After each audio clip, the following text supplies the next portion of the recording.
delighted to introduce our new head men's basketball coach and his family. But first, I would like to thank a few people.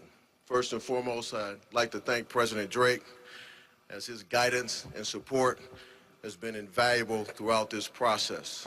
I also want to thank him for his continued leadership. I'd like to also thank three personal friends. They're loyal Buckeyes, and without their help, we would not have been able to accomplish this task so swiftly with an outstanding result. So I want to thank Frank Cass, I want to thank Mike Diacentis, I want to thank Matt Walters. Thank you for your great support. I would be remiss if I did not mention the tremendous work by our administrative team.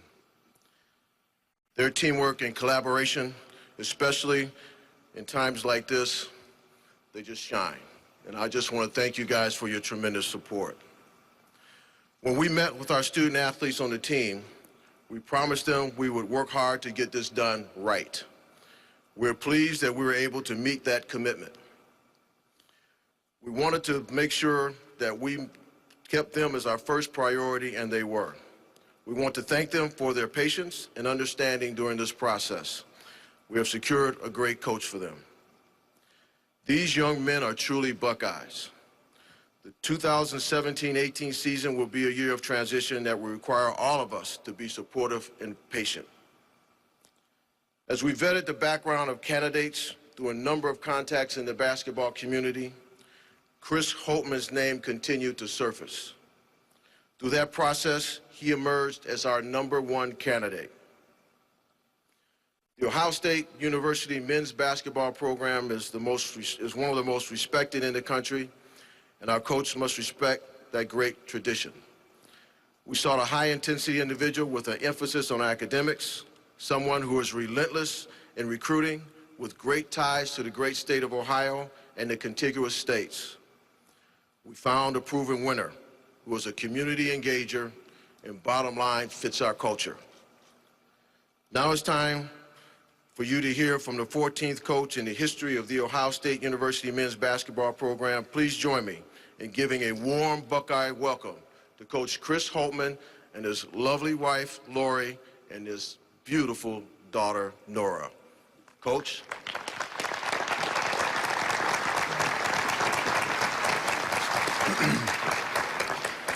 Thank you, Gene. Wow, what an honor to be in front of you here today. I can't tell you how excited I am. I want to begin by introducing my family who are here in the front row. Lori, my wife Lori, and Nora, who are here in attendance. They did a little shopping this past weekend. Got a little scarlet and gray, actually a lot of scarlet and gray in their wardrobe. My daughter painted a few Buckeyes on her toenails. She'd love to show you that afterwards. And then I have my parents, John and Patty Holtman, my brother, John Michael Holtman, and my wife's parents, Steve and Phyllis Beatty. Their love and support and sacrifice has been incredible, and I'm indebted to them. I want to start by thanking President Drake and Athletic Director Gene Smith for their belief in me and entrusting this proud program to us. You know, this was a decision that I had to work through. And I will say this, Gene was aggressive and persistent in his approach, and I really appreciated that. As I was working through this decision, I kept coming back to this. While we know we have some work ahead of us, the combination of this university with its world-class education and this athletic department with some of the best programs in the respective sports in the country, and this basketball program with 1 national championship and 10 Final Fours and 14 Sweet 16s and 27 NCAA tournament appearances and 20 Big Ten championships and 51 draft picks in a location where there is a rich pool of talent to recruit, beginning with this state.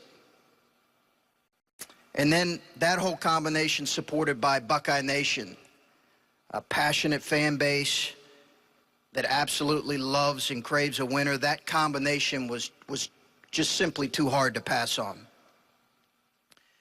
You know, I want to make a special note here before I get going too further of some really important people and special people here, and that is in the back row, our current players who are here today. I appreciate you guys being here, fellas. You know, I had the chance to sneak over here on Friday. One of the first things I wanted to do was stand in front of them. And I was able to sneak over here, sneak in and out, and spend some time with them. And I was really, really impressed. You know, one of the things I'm reminded more and more as I get older is that you don't arrive to places alone. You don't achieve things on your own. So if you'll indulge me here while I just thank a few key people who have impacted me professionally and helped me get to this point. My first person I'd like to thank is my college coach, Paul Patterson, who's been a mentor for me. And then some people that have hired me and helped me along my way professionally. John Gross, who hired me at Ohio University as an assistant early in my career. Brad Stevens, who's been a dear friend, who was really impactful and a great confidant in my time at Butler. And then athletic directors who took a chance on me. Chuck Birch, the athletic director at Gardner-Webb, gave me my first head coaching job, hired an unproven assistant from Ohio University. I'll always be indebted to him. And then the people who brought me to Butler, Brandon Miller, President Jim Danko and Barry Collier, who hired me at Butler. They're special men and leaders. And I'd also like to thank all of the incredible people I met while I was at Butler, from faculty to the fans. It was a really, really special 3 years. And then lastly, I just want to pay particular attention to the players and staff that I've had the fortune of leading as 6 years as a head coach. There's no question that they've played a major role in me standing here in front of you. Thank you very much. I also want to thank Coach Matta. You know, Thad is a friend, and his guidance through this process speaks to what I think all of us know about him. He's a man of great character, and he loves this place. He loves this place. You know, it was important to me that I had his blessing, and he went above and beyond in encouraging me and supporting me at the highest level. You know, Thad probably wouldn't want me to go on and say this, but the standard he set here is incredible.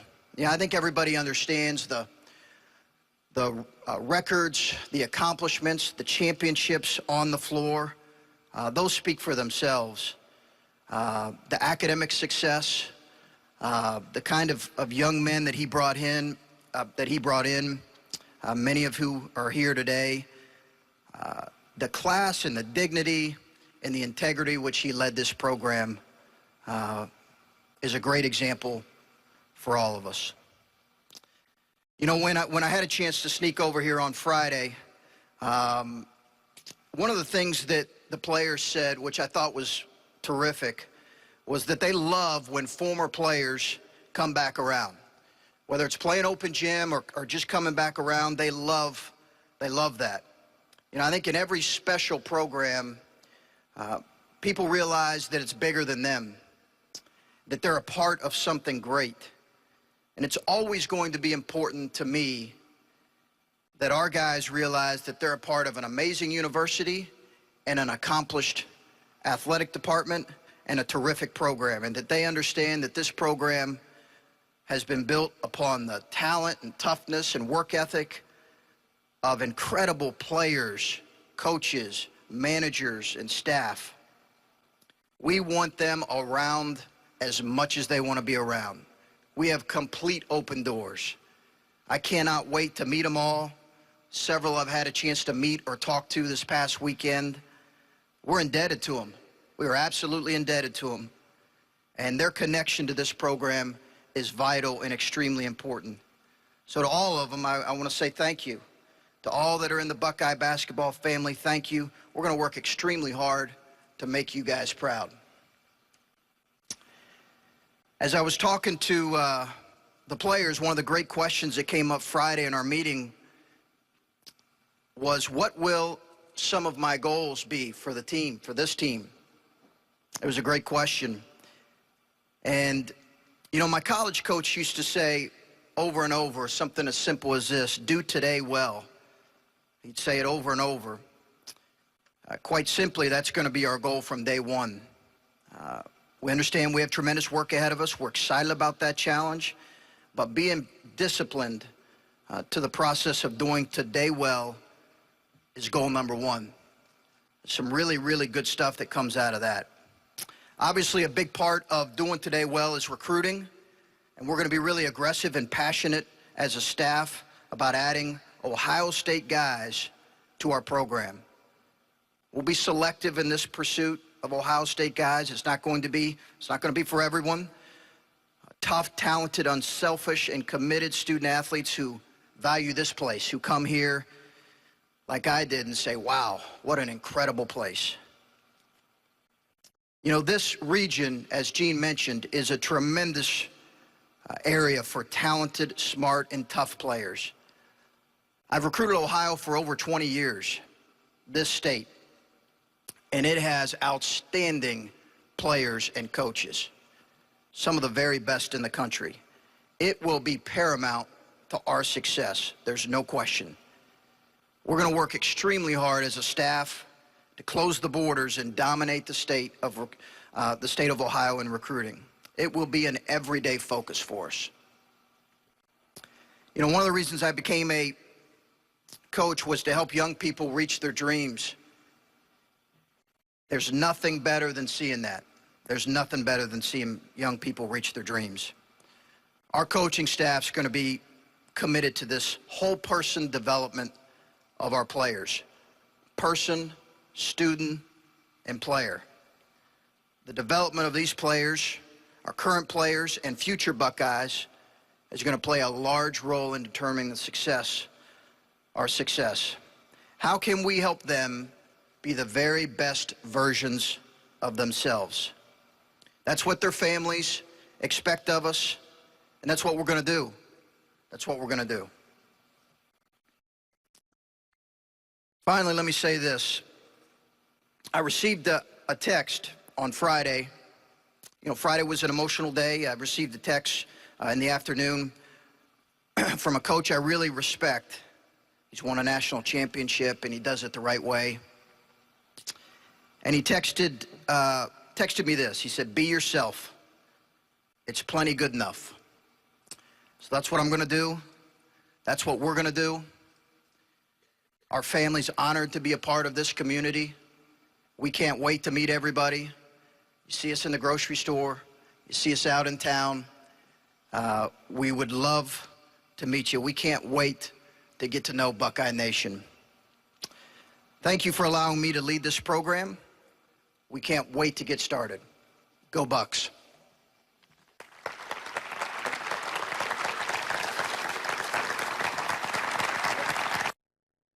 We're going to start with questions. We have mic holders on each side.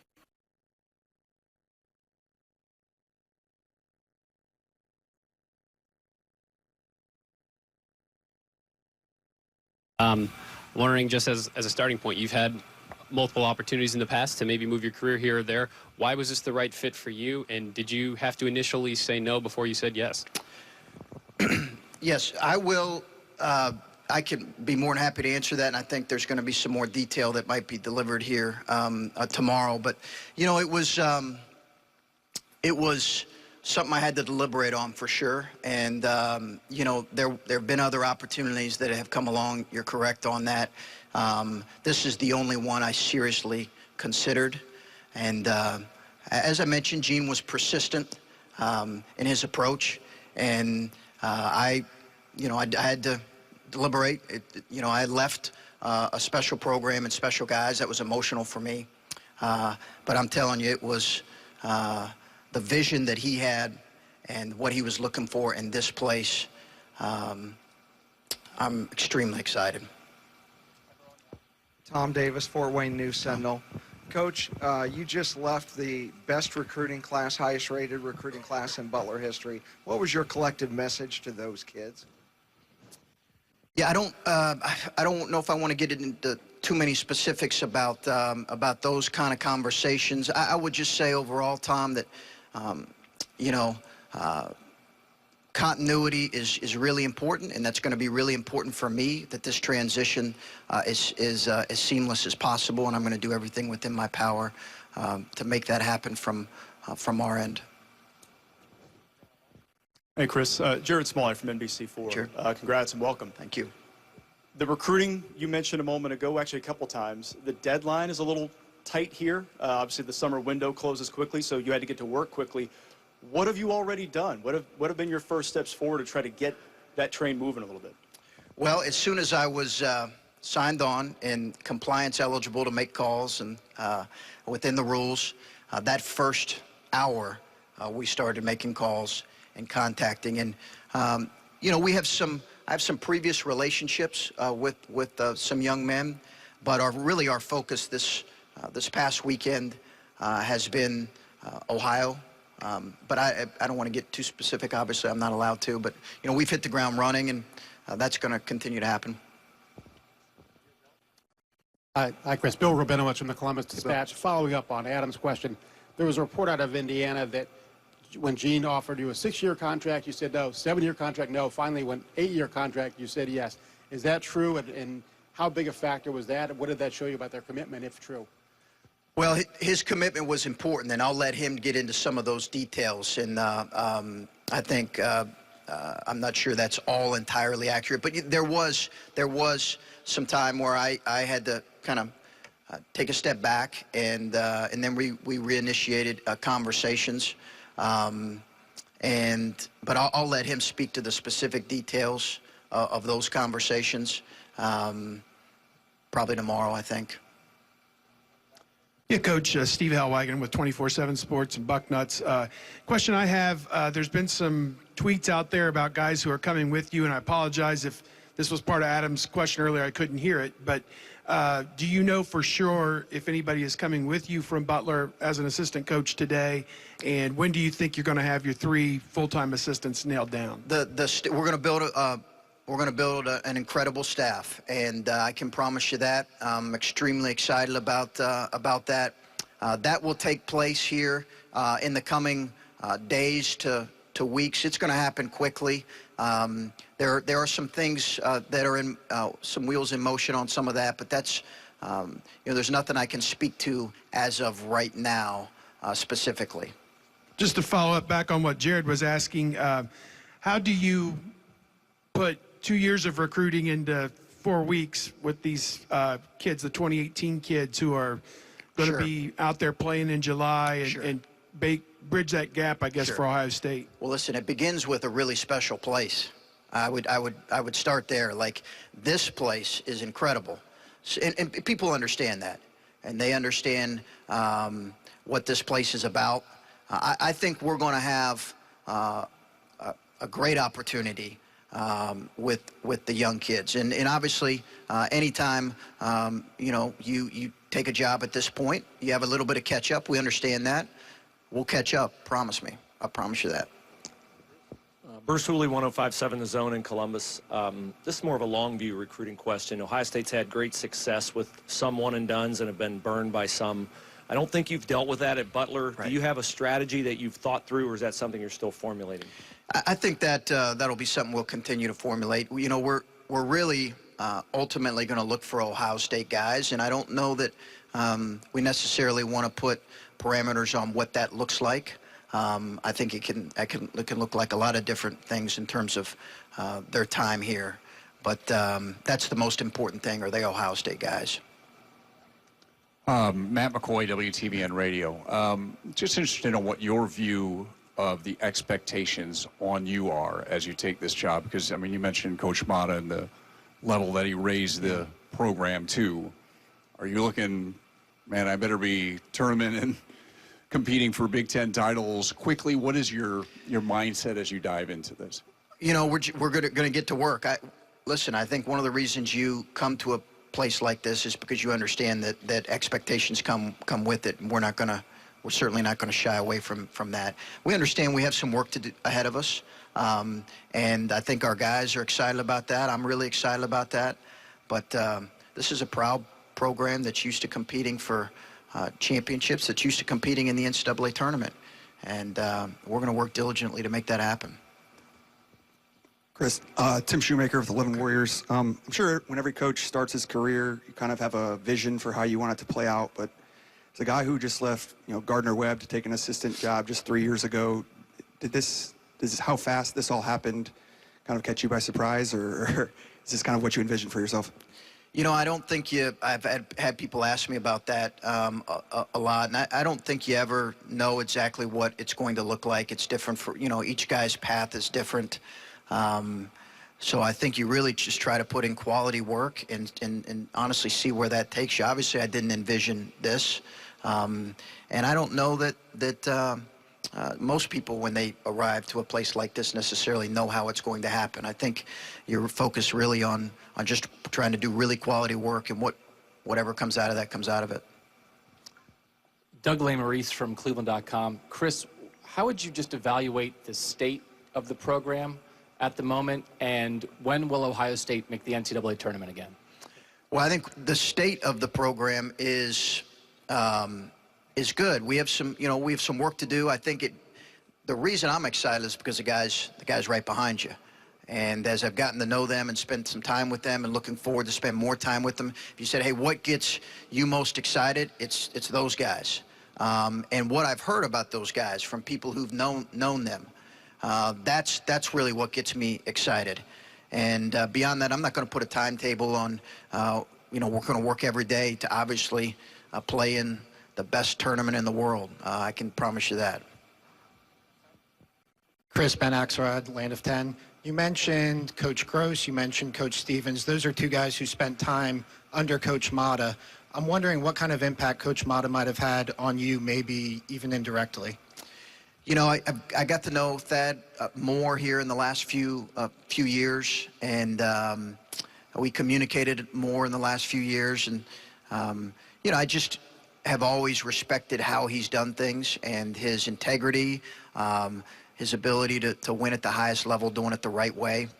And, then it turned into a friendship. We had a tragic, something tragic happened with the young man who passed away at Butler last year, and he came around. Thad had coached him, and his family came around, so we had a chance to spend some time with him last summer. But, when I think of Thad, I think of a guy who, loves his players and who did it the right way.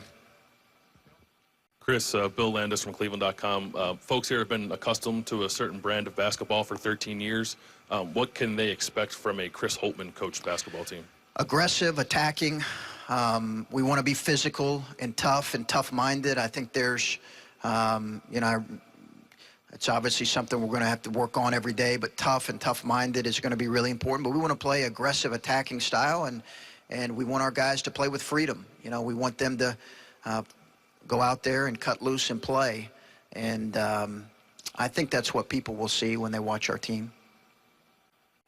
Chris, Rob Aller, Columbus Dispatch. You come from a basketball school, played at a basketball school. You're coming to what some people say is football school. How did that intimidate you? How do you work that in? I love it. I think it's great. I think it adds to this place. I think it was exciting to me, to be quite honest with you. Obviously, have tremendous respect for Urban, and I appreciated him reaching out a couple days ago, and I'm excited to kind of pick his brain. But no, it was nothing but a positive. Lori Schmidt, 97.1 The Fan. Welcome to Columbus. Thank you. You're obviously familiar with the state. How familiar are you with Ohio State, its history, its rivalries? I mean, can you talk about the process of acclimating yourself to being a Buckeye? I think I have a pretty good feel for the rival, for our rival here. I think I have a pretty good feel for that.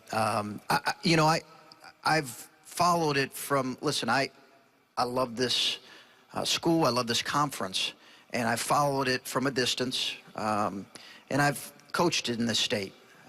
You can't coach in this state, right, and not have a great feel for what's going on here.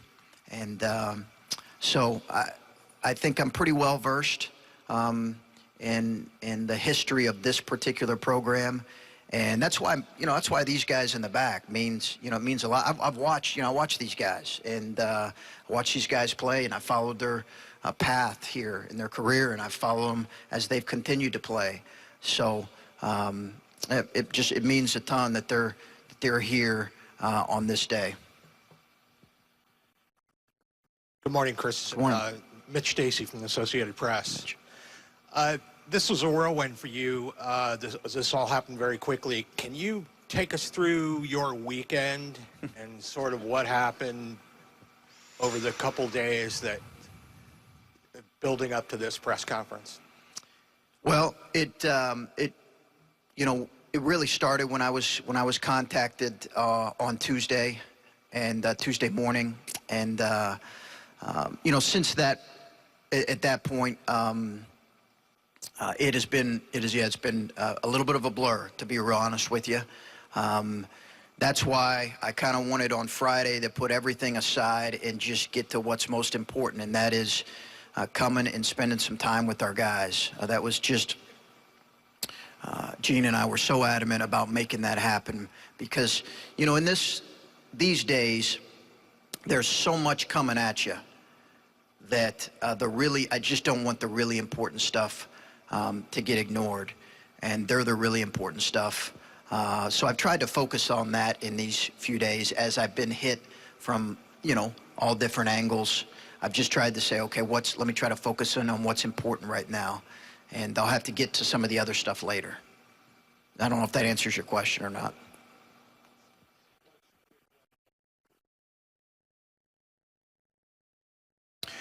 On Friday, I came back and forth. Came here and then flew here and flew back. And then Saturday was a lot of phone calls. Probably phone calls the whole day. I was reaching out to former players and connecting with some people here. Spoke to some recruits and tried to tie up a few loose ends on what this week would look like. And then Sunday, we came over here. Sunday, our family flew back over here on Sunday. We were headed out to Hilton Head for vacation on Saturday originally. So we had a change in plans. So my wife and daughter making arrangements for them to get to Hilton Head while I'm here. So we did that and flew over here and met with some really important people here who just prepared for today. Hey, Chris. Jacob Myers from The Lantern. Welcome to Columbus. Thank you. So in terms of scheduling, last couple of years, you haven't been shy at Butler to kind of go out and travel and play against those blue blood programs. Could that be a change here at Ohio State that you want to incorporate here? Yeah, we want to put a really challenging non-conference schedule together. That's something that I believe in, and there's probably some risk associated with that, but I'm okay with that. We want to play a really challenging non-conference schedule. Our players want that, and we want that. We want to test ourselves because we know we're playing in one of the best conferences in the country. We want to test ourselves for that. So that's the direction that I anticipate going.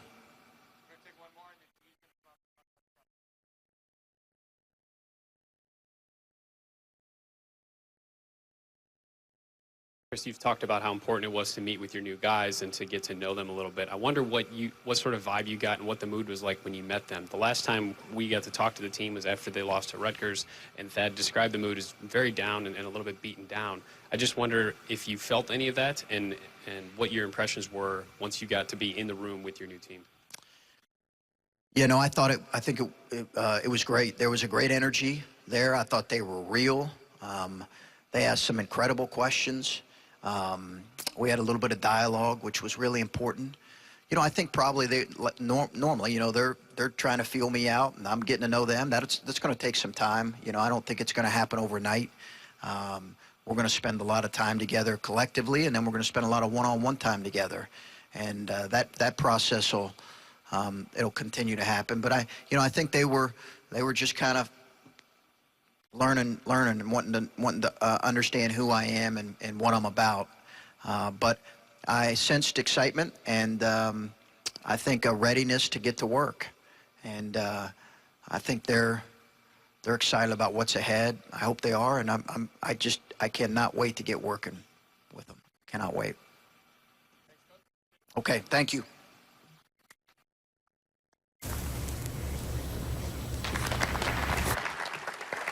Thanks, Chris. And I want to thank the former players for being here. Appreciate you guys showing up. And obviously, I want to thank the players for being here as well.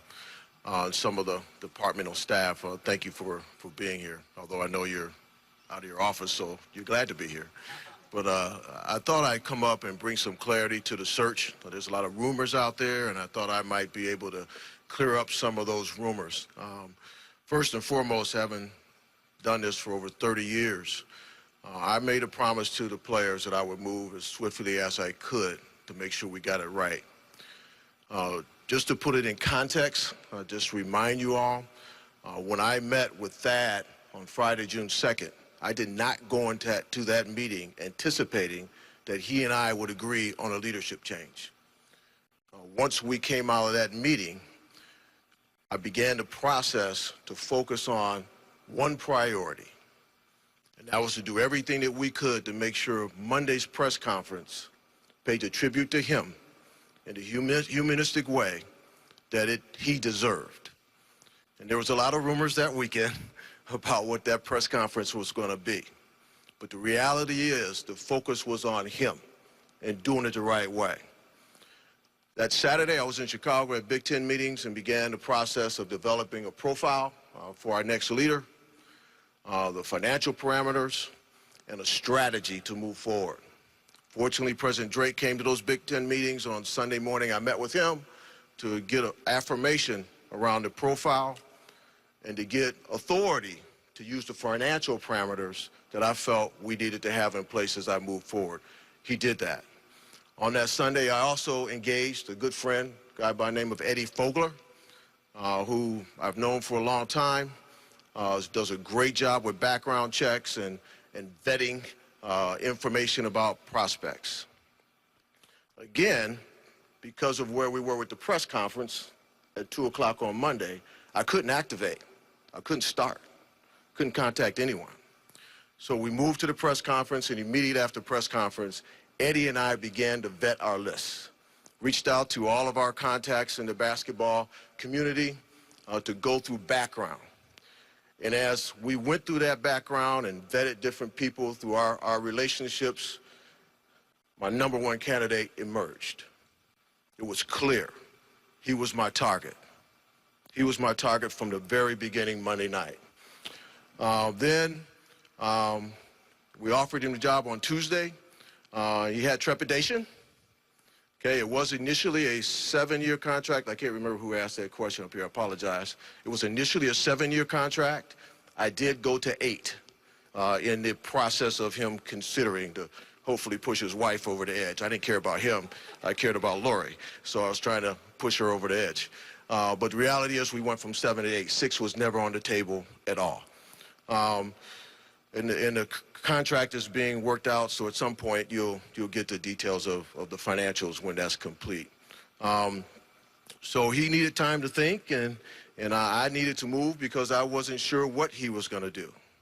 And contrary to popular demand, I'm talented, but not that talented. I was not in Roanoke, okay? The plane was in Roanoke, but I wasn't on it, okay? But the reality is on Tuesday and Wednesday, I was traveling a lot, spoke to a number of people, met with a few people, but fortunately, he and I agreed to meet Thursday morning. I was able to wake up and get my wife to, after 3 hours of sleep, to drive with me to Dayton. He did the same thing. He and Lori met me in Dayton, and this unbelievable place.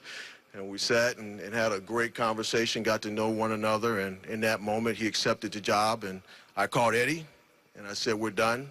Release everyone else. We're done. We got our guy. So that is the process by which it occurred. So I wanted to bring some context to it. In my world, that's to the guys sitting in that back row, that's as swift and as fast as I could move. And I hope your patience that you gave us, you feel good about it. Because that's my most important concern is you guys in that back row, and of course the alums that I serve every single day. So I thought I'd share that with you. Because of confidentiality and all the people that I talked to and met, I'm not going to get into any details about that process.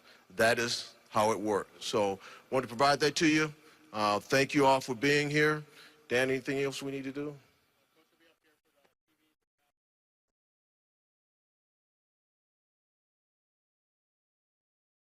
Thank you so much, and I want to thank Buckeye Nation for all their support. We're looking forward to next season. Go Bucks.